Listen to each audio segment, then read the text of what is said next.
2012년 6월 18일 월요일 아침 웨키티 시간입니다. 아침이 많이 춥습니다. 몸을 잘 관리하는 것도 우리가 해야 될 중요한 일 중에 하나입니다. 패션도 좋지만 몸을 위해서 넉넉하게 오늘도 입을 옷을 입고 나갔으면 좋겠습니다. 들으시는 찬양은 There is no like you라는 찬양입니다. No one else can touch my heart like you do.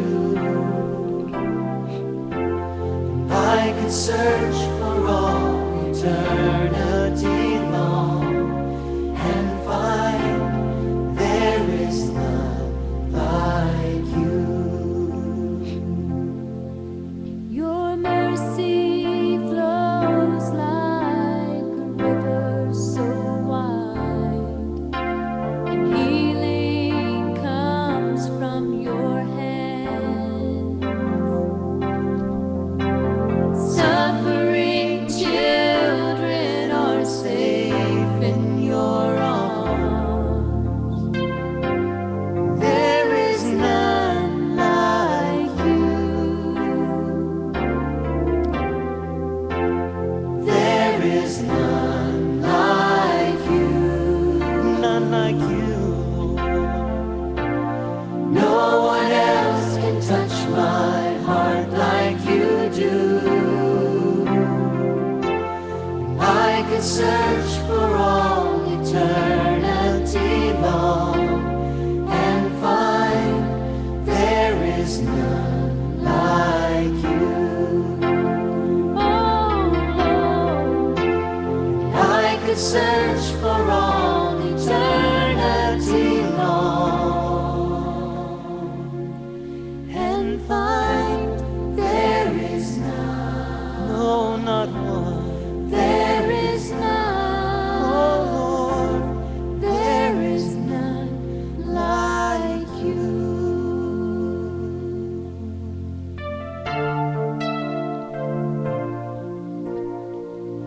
기도하겠습니다. 하나님, 오늘도 하루를 시작합니다. 또 한 주를 시작합니다. 하나님께서 은혜를 베풀어 주셔서 이 한 주도 이 하루도 우리의 걸음걸음들이 영혼을 향해서 잘 걸어가는 그런 날 되도록 하나님께서 축복해 주시고 함께하여 주시옵소서. 예수님의 이름으로 기도드립니다. 아멘. 오늘 하나님 말씀은 마태복음 9장 17절에서 31절까지입니다. 마태복음 9장 27절에서 31절 제가 봉독하겠습니다. 예수께서 거기서 떠나 가실새 두 소경이 따라오며 소리질러 가로되 다윗의 자손이여 우리를 불쌍히 여기소서 하더니 예수께서 집에 들어가심에 소경들이 나오거늘 예수께서 이르시되 내가 능히 이 일을 할 줄을 믿느냐 대답하여 주여 그러하오이다 하니 이에 예수께서 저희 눈을 만지시며 가라사대 너희 믿음대로 되라 하신대 그 눈들이 밝아진지라. 예수께서 엄히 경계하시되 삼가 아무에게도 알게 하지 말라 하셨으나 저희가 나가서 예수의 소문을 그 온 땅에 전파하니라. 아멘. 우리는 계속 예수님께서 사역을 하시면서 주변의 사람들을 고치시는 그런 말씀들을 계속 나누고 있습니다. 하나님께서 이 땅에 오셔서 예수님께서 오셔서 하신 여러 가지 일들 중에 이렇게 병든 자들을 고치시는 사역들을 많이 설명을 하고 있습니다. 그러나 우리가 이런 사역들을 보면서 이것이 예수님의 병 고치는 자로 우리가 예수님을 인식하는 그런 것들은 잘못된 것입니다. 예수님께서 이런 본문들을 계속 말씀하시는 것은 예수님이 누구신지에 대한 이야기를 계속하고 있는 것이지 예수님께서 병 고치는 자라는 것을 이야기하고 있는 것은 아니다라는 것을 우리가 기억을 해야 합니다. 오늘 본문을 보면 27절에 보면 소경된 두 사람이 나옵니다. 예수님께서 거기서 가버나움 자기 고향에서 이제 떠나 나오시라 할 때에 두 소경이 그때 그 소문을 들은 것 같습니다. 소경이 따라오면서 소리를 지릅니다. 다윗의 자손이여 우리를 불쌍히 여기소서. 우리가 살아가면서 여러 가지 원하는 것들이 있습니다. 진정한 원함이 있을 때 우리가 어떻게 할까? 또 우리가 살면서 그런 기회라는 것 얼마나 있을까? 또 우리가 그런 기회가 주어질 때에 우리가 또 무엇을 어떻게 해야 되는가? 그런 것들을 우리가 한번 좀 생각해 보게 합니다. 소경들은 그 때를 알았고 또 자기들이 원하는 간절한 소원들이 있었고 그래서 자기들의 원하는 것들을 얻을 수 있는 그런 시간들을 가졌습니다. 특별히 우리가 우리의 삶 가운데서 진정한 원함 또 진실한 어떤 마음들 그런 것들은 구체적인 행동으로 나타날 수밖에 없지요. 간절히 소망했던 눈뜨기를 소망했던 그 소경들은 그 간절함들이 행동으로 구체적으로 보여주고 있는 것들을 봅니다. 우리가 하나님을 알고 싶은 마음에 있어서도 이런 간절함과 진정함이 있을 때 우리 행동들이 구체적으로 표현될 것이고 그리고 하나님께서 우리의 기도를 들어주시는 그런 일들이 있게 될 것입니다. 자, 28절에 보니까 그리고 예수님께서 집에 들어가셔서 이 소경들을 보면서 이렇게 질문합니다. 내가 능히 이 일을 할 줄을 믿느냐? 그러니까 소경들이 주여 그러하오이다.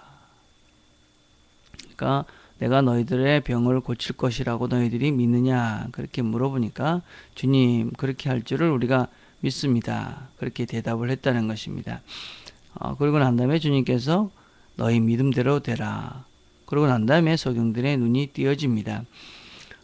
우리는 이 사람들의 믿음에 대해서 한번 좀 생각을 해봐야 합니다. 이 사람들이 그냥 예수님께서 내 병을 고칠 수 있다 하는 그런 단순한 믿음인가 하는 것입니다. 물론 그 당시에 예수님에 대해서 생각하는 바와 지금 우리가 생각하는 바가 다를 수 있겠지만 그럼에도 불구하고 이 당시 이 소경들이 예수님께 했던 그런 표현들 그리고 고백들은 단순한 것 같지는 않습니다. 이들은 처음부터 예수님을 다윗의 자손이여 라고 불렀습니다. 다윗의 자손이라는 말은 메시아입니다 라는 고백입니다. 당신은 하나님의 메시아입니다. 우리를 구원하기 위해서 오신 분입니다 라는 고백입니다. 그리고 난 다음에 너는 내가 너희들의 병을 고칠 것을 믿느냐 그렇게 말씀하시니까 주여 그래 하실 수 있습니다. 그렇게 대답을 합니다. 주님이라고 부르는 것이죠. 아마 우리가 예수님에 대해서 이런 고백을 할 수 있다면 우리는 믿음이 있는 자들입니다. 하나님의 아들입니다. 당신은 하나님의 메시아, 우리를 구원할 구원자입니다. 그리고 당신은 나의 주님입니다. 이런 마음이, 이런 믿음이 우리에게 구체적으로 있다면, 그리고 우리가 간구한다면, 기도한다면 하나님께서는 우리의 기도를 들어주실 것입니다. 왜냐하면 그분은 하나님의 아들이고 또 우리의 주님이시기 때문에 그렇습니다. 그런데 우리가 다시 한번 생각할 것이 무엇입니까? 그 메시아 되시는 분은 우리의 종이 아니라 우리의 주님이 되십니다. 주여 그러하이다. 당신이 나의 주님이십니다. 라는 고백은 주님이시기 때문에 당신의 뜻대로 하시면 됩니다. 라는 고백입니다. 그래서 우리가 기도를 하면서도 내 뜻대로만 해주십시오. 내가 원하는 대로만 해주십시오. 그거는 어떤 면에서는 예수님을 주님입니다 라고 부르는 그 고백과는 상치되는 것이다 할 수 있습니다. 우리가 예수님이 나의 주님입니다 그렇게 고백한다면 당신의 뜻대로 하시면 됩니다. 그렇게 기도하고 간구하는 것이 더 옳은 기도다 라고 할 수 있습니다. 그리고 난 다음에 예수님께서는 이들에게 경계하십니다. 내가 너희의 눈을 뜨게 해준 것을 다른 사람들에게 이야기하지 말아라. 그렇게 권고합니다. 왜 그렇게 하셨을까요? 사람들에게 나가서 예수님이 우리의 눈을 뜨게 해주셔서 그분은 정말 대단한 분이야. 뭐 이렇게 광고하고 다니면 좋을 것 같은데 예수님께서는 그렇게 하지 말아라 그렇게 말씀하십니다. 그 이유는 아주 단순한 것이지요. 예수님께서 오신 본래 본질적인 목적을 이것으로 인해서 훼손시킬까 염려하셨기 때문입니다. 예수님께서 이 땅에 오신 것은 궁극적으로 병을 고쳐주시기 위해서 오신 것은 아닙니다. 그분은 우리의 육체적인 이런 문제, 이것만을 위해서 이것이 주된 목적을 가지고 오신 분은 아닙니다. 물론 예수님께서는 하나님이시기 때문에 우리의 고통과 고난을 다 아시고 또 그런 우리의 고통과 고난을 또 대신 지셨기 때문에 우리의 문제들을 해결해 주실 때도 참으로 많이 있습니다. 물론 우리의 때나 우리의 방법은 아닙니다. 그러나 그것보다 더 중요한 것은 우리에게 영원한 생명을, 영생을 주시기 위해서 오신 분입니다. 우리가 신앙생활을 하면서 종종 있게 되는 것이 또 종종 엉뚱한 방향으로 나가는 것은 이 예수님께서 오신 본래의 목적이 무엇인지를 잃어버리고 엉뚱한 믿음의 형태를 갖기 때문에 그렇습니다. 주님께서 오신 궁극적인 목적은 우리에게 영원한 생명, 영생을 허락하시기 위해서 오신 것입니다. 그래서 예수님께서 병을 고치실 때는 많은 경우 가서 이렇게 내가 너희들에게 병을 고쳐줬다고 말하지 말아라 그렇게 많이 권하고 있습니다. 그 이유는 바로 내가 너희들에게 병을 고쳐주었지만 그것보다 더 중요한 그것 때문에 내가 온 본래의 목적을 잃게 하는 것을 걱정하셨기 때문에 그렇습니다. 우리가 예수를 믿는 이유가 무엇입니까? 우리가 예수님을 주님이라고 또 메시아라고 고백한다는 것은 이 땅에서 이 육체적인 삶뿐만 아니라 영혼을 사모하며 영혼을 기도하면서 사는 것입니다. 만약에 이렇게 영원한 나라를 소망하면서 살아간다면 우리의 지금 형편상 우리의 원함, 우리의 소망들이 이제는 좀 달라져야 하지 않을까 그렇게 생각합니다. 하나님께서 정말 우리가 진정한 원함으로 또 영원한 나라에 대한 소망으로 그 영원한 하나님에 대한 간절함이 있다면 하나님께서는 우리의 소망과 원함을 들어주실 것이고 우리가 하나님의 영원한 길 가운데 걸어가고 있음을 확신하며 살 수 있게 될 것입니다. 오늘도 하루를 살아가면서 우리 가족들이 하나님을 바로 알고 믿어서 영원한 나라에 그 시간 속에서 영원한 그런 나라의 풍성함들을 누려가는 우리 가족들이 되기를 간절히 바라겠습니다. 기도하겠습니다. 하나님 아버지, 오늘도 우리가 하루를 시작합니다. 또 한 주를 시작합니다. 이 한 주도 우리가 영혼을 걸어가는 그런 영혼을 소망하는 자답게 그렇게 하루하루 하나님과 함께 성실하게 잘 걸어갈 수 있도록 은혜를 베풀어 주옵소서. 몸이 감기 때문에 힘든 지체들이 있습니다.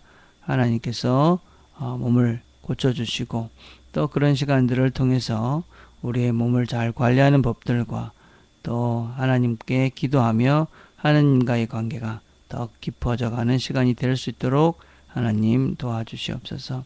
특별히 우리 아이들의 어린 아기들의 건강을 지켜주옵소서. 진유리와 시우 하나님 건강하게 몸 아프지 않고 힘들 일 없게 지혜롭게 하나님의 아들로 믿음으로 잘 자라갈 수 있도록 하나님 축복하시고 함께하여 주시옵소서. 오늘도 시험 치는 중요비가 있습니다. 이제 마지막 시험 잘 마무리하고 편안한 마음으로 잘 시험 쳐서 그동안 공부한 것들 잘 표현하고 그래서 또 다음을 잘 준비해 갈 수 있도록 하나님 축복해 주시옵소서. 하나님 아버지, 오늘도 우리 늘 보는 식구들이 어디 있든지 간에 일터에서 가정에서 또 학업 가운데서 공부하는 가운데 지혜와 또 힘과 용기를 주시고 또 믿음을 주셔서 하나님께서 우리와 함께 하심을 기억하고 다 믿음으로 승리해가는 우리 식구들 될 수 있도록 아버지 축복해 주시옵소서. 예수님의 이름으로 기도드립니다.